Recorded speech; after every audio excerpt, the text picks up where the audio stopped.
Bonjour, j'ai trouvé une meilleure explication sur la théorie des collisions, donc je vais appeler ce diaporama la théorie des collisions 2. On disait au départ que les collisions se passent entre les réactifs, donc ça veut dire que les réactifs, c'est la partie la plus importante. Ce qui va se passer dans les produits n'est pas important.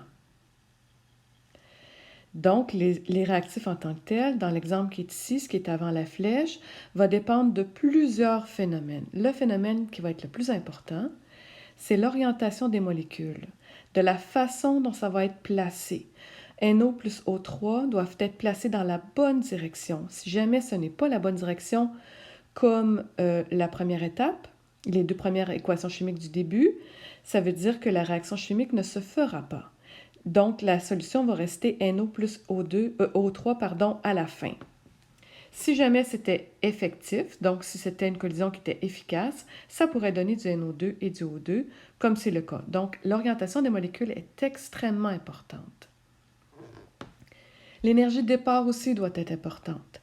Il faut qu'il y ait une énergie maximale. On va le voir plus loin. Si l'énergie n'est pas suffisante, nécessairement la réaction chimique ne pourra pas avoir lieu. Si jamais l'énergie n'est pas suffisante, la réaction inverse va être favorisée. Dans l'exemple ci-dessous, CH4 plus 2O2 doivent donner H2O plus CO2. Si jamais il n'y avait pas assez d'énergie, la réaction ne donnera jamais du H2O et du CO2, ça va rester CH4 puis O2 dans l'équation et dans la réaction chimique. Dans la théorie des collisions, donc, il faut à tout prix qu'au départ, les molécules soient bien orientées pour qu'il y ait une collision qu'on va appeler efficace et que ça puisse donner deux billes mauves, deux billes oranges qui vont être mélangées ensemble. Vous comprenez la nuance? L'angle de frappe doit être important, approprié ou inapproprié. Si c'est approprié, il faut que l'angle avec lequel elles vont se frapper et l'énergie avec laquelle elles vont se frapper va être la même et assez forte. Tandis que si c'est pas approprié, l'énergie ne pourra pas être suffisante. Dans les collisions moléculaires, la concentration des particules va être extrêmement importante. S'il y a une faible concentration, il va y avoir peu de collisions possibles entre les particules. S'il y a une forte concentration, il va y avoir énormément de collisions possibles entre les particules. L'état de transition. Bon, pour cette équation chimique, on avait des réactifs qui vont donner la possibilité de donner des produits qui apparaissent après la courbe, à la fin de la courbe.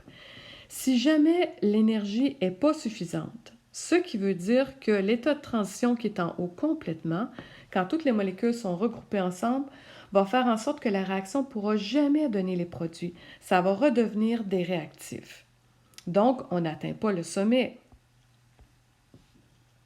L'état de transition moléculaire, c'est l'état de transition où il y a un complexe activé et où la possibilité de réaction chimique se fait très rapidement, dans un laps de temps très court. Et si jamais l'énergie, la barrière d'énergie qui est surmontée n'est pas assez grande, ça ne peut pas donner les produits, ça va rester des réactifs.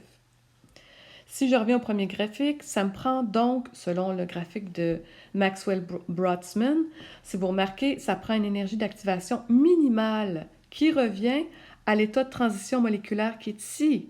C'est le même type d'énergie et ça va nous permettre de donner une réaction chimique qui va pouvoir produire les produits qu'on attend. Donc, le résumé, la collision doit être efficace, l'angle avec lequel ils vont se frapper doit être parfait.